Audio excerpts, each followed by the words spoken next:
Welcome back. Let's practice solving value mixture problems. All right, so here's our first example. We have a snack food is made by mixing 5 pounds of popcorn that costs 80 cents per pound with caramel that costs $2.40 per pound. How much caramel is needed to make a mixture that costs $1.40 per pound? Okay, so in this value mixture problem, we are working with two ingredients, popcorn and caramel, that are being combined into a single product or mixture. Okay, and so both of those ingredients have their own values determined by the amount of the ingredient and the cost per unit. And when they are combined, they form a mixture that has this cost per unit, $1.40 per pound. Okay, and so we are going to make use of that relationship between the ingredients and the mixture in order to solve these problems. And we'll do that with the help of the following formula. V, the value of an ingredient or a mixture, is equal to A, the amount of an ingredient or a mixture, multiplied by C, the cost per unit for an ingredient or for a mixture. Okay, so what we want to do here in this problem is identify the information that we know. What values of A and C do we know for each ingredient in this problem, as well as the mixture being created by those ingredients? And so what I like to do is draw a chart because it'll help you organize the information that you're given, as well as identify what you don't know. And then ultimately you'll be able to create an equation that will allow you to solve this problem. Okay, so here's how I draw the chart. I start by writing down the different ingredients. In this case, we have popcorn and caramel. And then I also want to write down the mixture, which in this case is the snack food. All right, that is the mixture in this problem. And then from there, you want to identify the different given values for the different letters in this equation. And I like to start with the amount A. I will put that in the first column, the amount of each ingredient, and then the mixture itself. Then in the second column, we'll keep track of the values for C, the cost per unit for each of the ingredients and the mixture. So we'll put C in the second column, and then in the last column, we will have the value V, the value of the ingredients, as well as the mixture. Okay, and remember, A times C is equal to V, so if you want to write that in here, that can be helpful. But then let's fill in this chart. Let's identify the information that we've been given. To start, this snack food is made by mixing 5 pounds of popcorn. So the amount A of the popcorn is 5 pounds. And everything is in terms of pounds here, so I'm not going to write the units in the chart, but in our final answer, we will want to include units, so just keep that in mind. But to keep the chart simple, I'm going to exclude the units.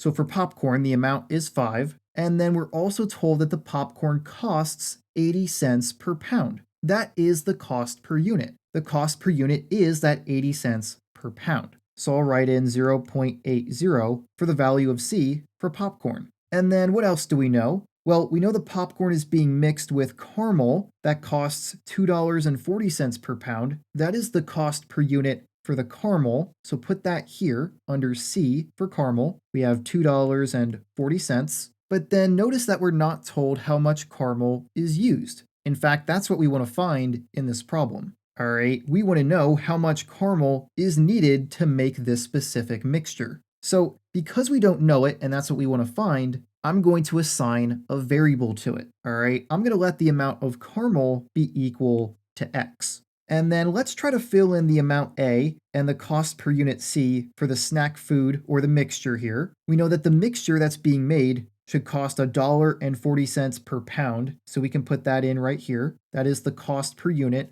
for the mixture, 1.40. But what about the amount? Well, we're not given that. However, remember what's going on here. We are combining popcorn and caramel to make this snack food or this mixture. So the total amount in pounds will be the combination of the amount of popcorn and the amount of caramel. Okay, so really the amount for the mixture will be the sum of the amounts of the ingredients. So in this case, that would be the sum or the addition of 5 and X. So I'll represent that like this. The amount of the snack food or the mixture is X plus 5. Okay, so now we filled out the chart for A and C, but now what about V, the value? Well, the value for each ingredient and the mixture is equal to A times C. So just multiply those different values together, and you will get the specific value V for each of those items. Okay, so starting with the popcorn, you'll have 5 times 0.8. That will be the value. So 5 times 0.8. You can drop the 0 there. That's not really all that important. But then for the caramel, you'll have x times 2.40, which would be the same as 2.4 times x. And then for the snack food, you'll have x plus 5 multiplied by 1.40. All right, and you would be multiplying 1.4 by both of those values, so make sure to put them in parentheses. All right, we'd have 1.4 times x plus 5.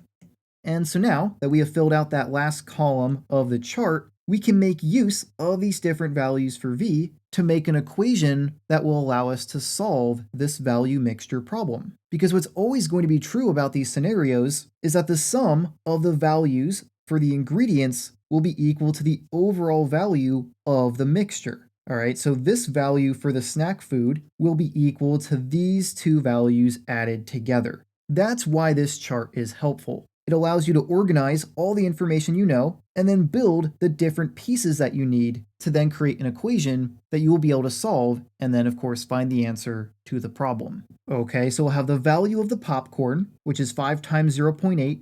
So I'll write that down, 5 times 0.8 plus the value of the caramel, which is 2.4x. So we'll have 2.4 times x, and that will be equal to the overall value of the mixture or the snack food. So that's 1.4 times that quantity of x plus 5. So we have 1.4 times x plus 5. Okay, and so that's the equation that we're going to use to solve this problem. We want to solve for that variable of x, which represents the amount of caramel that is used to create this snack food. And that's exactly what we want to find here. So let's work on that. Let's solve for x in this equation. First thing I want to do is simplify this calculation right here and then get rid of these parentheses. So starting with this, 5 times 0.8, that's equal to 4. So we have 4 plus 2.4 times x, and that will be equal to 1.4 distributed through this quantity. So we'll multiply 1.4 by x and then multiply it by 5. And 1.4 times x would just be 1.4 times x, and then that will be added to 1.4 times 5. And 1.4 times 5 is 7. So we have 1.4x plus 7. And now, in order to solve for x, we do need to combine these two like terms. We have 2.4x and 1.4x, but they are on opposite sides of the equal sign. So we will have to subtract one of these two from both sides of the equation. And I'll choose to subtract 1.4x from both sides. So we'll subtract 1.4x, which means that this becomes 0. 1.4x minus itself is 0. And then 2.4x minus 1.4x will just leave you with 1x. All right, so we would have 4 plus 1 times x, but when you have a coefficient of 1, you don't write it, so we'll just have 4 plus x, and that will be equal to 7. All right, and then our final step here to solve for x is to get rid of this constant term, which we can do by subtracting that value of 4 from both sides. So if we do that, 4 minus 4, that's 0, just leaving you with x is equal to 7 minus 4, which is 3. So our final answer here is that x is equal to 3. Okay? And so remember what x represents. X is the amount of caramel that is used to make this specific mixture or snack food. And the different amounts in this problem were being measured in pounds. So the amount of caramel needed to make the mixture is 3 pounds of caramel. And so that will be my final answer here. Let me make some space to write it. We would want to use 3 pounds of caramel to make that mixture. That is the final answer to this problem. Let's take a look at another example. Next up, we have a gardener has 20 pounds of a lawn fertilizer that costs 90 cents per pound. How many pounds of a fertilizer that costs 75 cents per pound should be mixed with this 20 pounds of lawn fertilizer to produce a mixture that costs 85 cents per pound? All right, so once again, in this problem, we have two ingredients that are being combined to create one mixture. Specifically, the two ingredients are the two different types of lawn fertilizer that have these different costs per pound. or different costs per unit, which in this case is pounds, right? The amount of the fertilizers is being measured in pounds. So, just like in the previous example, I recommend that you draw out a chart for this scenario, putting in all the different pieces of information that you know, and then use that chart to help you build an equation that will allow you to solve this problem. Okay, so let's create this chart. Our two different ingredients are the 90-cent fertilizer and the 75-cent fertilizer. All right, and then don't forget to also account for the mixture. So we'll put the mixture at the bottom. Okay, so then draw out the chart. Remember that in the first column, we will have the amounts A of each of the ingredients and the mixture. And then in the second column, we have the cost per unit C for each of those different ingredients and the mixture. And then in the last column, we will have the value V for each of those ingredients and the mixture. And remember, A times C is equal to V. So let's put in the information that we know. Starting with the 90-cent fertilizer, the gardener has 20 pounds of that lawn fertilizer that costs 90 cents per pound. So 20 is going to go right here. That is the amount of that type of fertilizer. And that fertilizer costs 90 cents per pound. So that is the cost per unit for that fertilizer. So we have 0.90, or you could just write 0.9. And then for the 75-cent fertilizer, we are trying to find how many pounds of that fertilizer should be mixed with the 20 pounds of the other fertilizer to produce the mixture. So that's the value we don't know, so I'll assign a variable to it. Let's let it be equal to x, but then we can fill in the cost per unit. It is 75 cents per pound for that fertilizer, so you can write in 0.75. And then before we calculate any values, let's work on the mixture itself. We know that we want to produce a mixture that costs 85 cents per pound. And so that would be the cost per unit. So write in 0.85, but then we don't know the amount of the mixture, but we can write an expression for it because we know that it will be equal to the sum of the amounts for the two ingredients, or in this case, the two different types of fertilizers. So x plus 20 will be the amount of the mixture in pounds. Okay, so we have x plus 20. And that's all we know about the mixture. All right, so now we have filled out the columns for A and C. So now we can come up with some expressions for the value of each ingredient and the mixture. Just multiply A and C for each row to get the corresponding value expression. So starting with the 90-cent fertilizer, we'll have 20 times 0.9. So write that in here, 20 times 0.9. Then for the 75-cent fertilizer, you'll have x times 0.75, so that will be 0.75 times x. It's always good to put the variable second. And then finally for the mixture, you'll have x plus 20 times 0.85. And that cost per unit will be multiplied by this entire value. So you want to put parentheses around it. Don't just multiply 0.85 by x, you want to multiply it by both of those two terms. So we will get 0.85 times x plus 20. Okay, and so now we have everything we need to set up an equation that will allow us to solve for that value of x, which would be the amount in pounds of that 75-cent fertilizer that would be put into this mixture. We just want to take the sum of the values for the two ingredients and set that equal to the overall value of the mixture. So what we'll have here is 20 times 0.9 plus 0.75x is equal to 0.85 times x plus 20.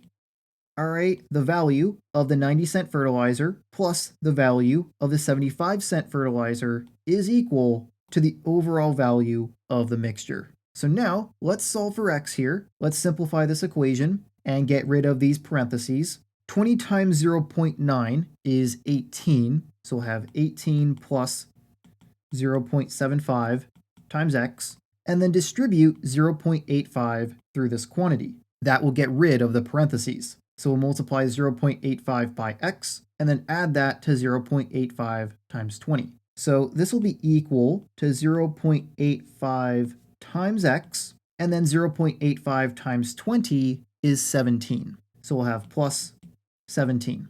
All right, and so now we want to continue to try and solve for x. So let's combine these two like terms. They are on either side of the equation. So we will have to subtract one of these two terms from both sides of the equation, and I'll subtract 0.75x from both sides. So we'll have minus 0.75x, which means that these will cancel out because anything minus itself is 0. And then 0.85x minus 0.75x will be equal to 0.1x. All right, so what we get is 18 is equal to 0.1 times x, and then don't forget about that plus 17 on the end there. And now we want to isolate that variable term, so get rid of this constant term on this side of the equation. Let's subtract 17 from both sides, and 18 minus 17 is 1, so we get 1 is equal to 0.1 times x, and then 17 minus 17 is 0. And so then, to solve for x, we just want to divide both sides of the equation by that coefficient of x, which is 0.1. So we'll divide both sides by 0.1. Anything divided by itself is 1, and so we have 1 times x, which is x, and x is equal to 1 divided by 0.1, right? What we have here is x is equal to 1 divided by 0.1, and 1 divided by 0.1 is 10. So we get x is equal to 10, and remember what that represents. We let x be the amount of the 75-cent fertilizer that would be used in the mixture. And that was what we wanted to find here. We wanted to know how many pounds of fertilizer that costs 75 cents per pound should be mixed with that other fertilizer to produce a mixture with this particular cost per unit. And we have found that it is 10 pounds. Okay, so my final answer here is 10 pounds of 75-cent fertilizer. Okay, that is the final answer to this problem.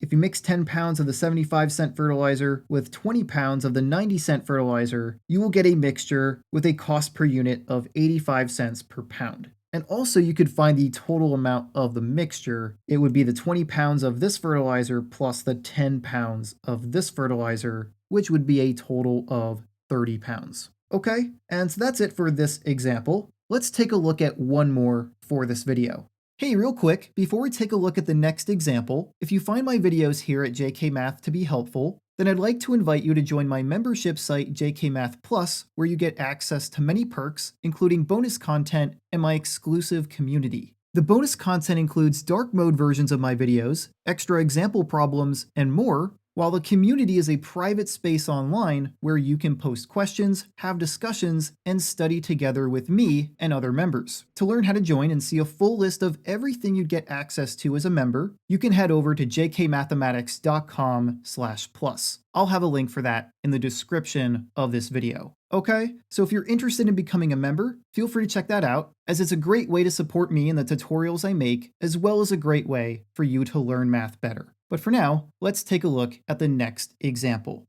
Alright, so for our last example, we have an ice cream shop made a new flavor of milkshake by combining fruit juice that costs $4.50 per gallon with vanilla ice cream that costs $8.50 per gallon. How many gallons of each ingredient were used to make 100 gallons of the new milkshake flavor costing $5.50 per gallon? Okay, so once again, the first thing you want to do in these value mixture problems is create a chart for the ingredients and the mixture. In this case, the mixture is a new milkshake flavor, and the ingredients are fruit juice and vanilla ice cream. So we'll write down fruit juice and then ice cream, and then I'll just write in mixture, but you could also write down new flavor or milkshake, whatever you want to write down, but I'm just going to write mixture so that it's obvious what we're talking about there. Okay, but then finish drawing out the chart.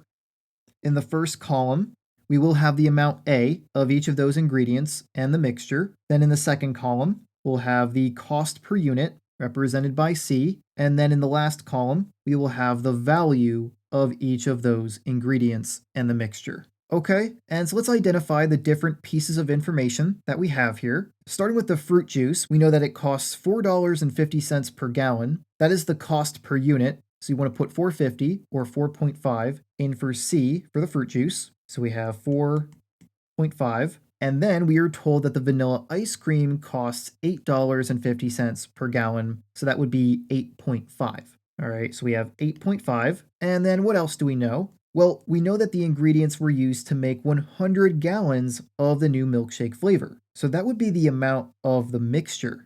All right, so we know that 100 gallons is the amount of the mixture, and then it has a cost per unit as well of $5.50 per gallon. So it'll be 5.5 for the cost per unit for the mixture. All right, so we have 5.5. Now, that's everything that we've been given. And so what values are we missing here? In particular, I'm referring to this column right here. Well, we don't know the amounts of the ingredients, the fruit juice or the ice cream. In fact, that's what we want to find in this problem. We want to know how many gallons of each ingredient were used to make that mixture or that new milkshake flavor. And so what we have to do here is now assign a variable. So I'm going to let the amount of fruit juice be represented by the variable x, and then you might be tempted to put another variable in for the ice cream, but you don't have to make it that complicated. You only have to introduce one variable, because what we can do here is take advantage of the fact that the sum of these two amounts of the ingredients will be equal to the amount of the mixture, right? So if you subtract out the amount of the fruit juice from the amount of the mixture, you will get the amount of the ice cream. So in this case, that would be 100 minus x. All right, that is the amount of the ice cream. If we are going to let the fruit juice be x, then 100 minus x would be the amount of the ice cream, because the sum of these two amounts must be 100. 100 gallons is the amount of the new milkshake flavor. So if you subtract out one of the amounts of the ingredients, everything else would have to be the other ingredient. Okay, so now we have filled out the columns for A and C. Now we can set up the value expressions. Remember that A times C is equal to V, so we'll take x times 4.5, giving us 4.5x as the value for the fruit juice. Then for the ice cream, we'll have 100 minus x times 8.5, and that 8.5 would be multiplied by this entire value, so put parentheses around it. You'll have 8.5 times 100 minus x. And then finally, for the mixture, we'll have 100 times 5.5. So I'll write in 100 times 5.5. Okay, so now we have everything we need to set up the equation that we will use to solve this problem. We want to take the sum of the values for the two ingredients and set it equal to the overall value of the mixture. And so let's set that up. We'll have 4.5x plus 8.5 times 100 minus x is equal to 100 times 5.5, which is 550. So I'll write in 550. Okay, if you want to write that in the chart as well, that's okay, but I'm just going to write that number right into the equation here. That overall value for the mixture, or this new milkshake flavor, is equal to the value of the fruit juice plus the value of the ice cream. So now, let's work on solving for x here. First thing you want to do is get rid of these parentheses, so distribute 8.5 through this quantity, multiply 8.5 by 100, and then add that to multiplying it by negative x. So if we do that here, we'll have 4.5x plus 8.5 times 100, which is 850. So we have 850, and then 8.5 times negative x will just be negative 8.5x, right? The coefficient of x is negative 1. Multiply that by 8.5, and you get negative 8.5 as the coefficient of x. Okay? And then that's still equal to 550. Now, we have some like terms here on this side of the equation, so let's combine them. Since they both have that same variable part of x, we can add their coefficients. 4.5 plus negative 8.5 is negative 4. So we'll have 850 minus 4x, and that will be equal to 550. Then, we want to isolate this variable term, so let's get rid of this constant term. I'll subtract 850 from both sides of the equation. So 850 minus 850 is 0. So we just have negative 4 times x is equal to 550 minus 850, which is negative 300. So I have negative 300. And so then we can solve for x by dividing both sides of the equation by that coefficient of negative 4. So we'll divide by negative 4. Those negative 4s will cancel out because anything divided by itself is 1. So then you have 1 times x, which is x, and x is equal to negative 300 divided by negative 4, which is positive 75. So we get x is equal to 75. That is the value that we find for x, which remember, we let that be the amount of the fruit juice that would be used to make this new milkshake flavor. So the amount of gallons of fruit juice needed is 75 gallons. We can write that down. So we need 75 gallons of fruit juice. But then what about the ice cream? Well, the amount of the ice cream is 100 minus x. So we just found x, it's 75, and 100 minus 75 is 25. So our other answer is that we need 25 gallons of ice cream, specifically vanilla ice cream. And that right there is the answer to this problem. We have now determined how many gallons of each ingredient were used to make 100 gallons of the new milkshake flavor that has this specific cost per unit. Okay, 75 gallons of fruit juice was used and 25 gallons of ice cream was used. And together, 75 gallons plus 25 gallons is 100 gallons, which was the amount for the mixture. Okay, and so that is it for this example. And this was also the last example for this video. But if you do want to get some more practice with these value mixture problems, I do have another example available on my membership site. So if that's something that interests you, feel free to look into becoming a member. You can find all the details on my website at jkmathematics.com/plus. If you have any questions, please let me know in the comments. But if you don't have any questions, this is all I had for now. So I will see you next time.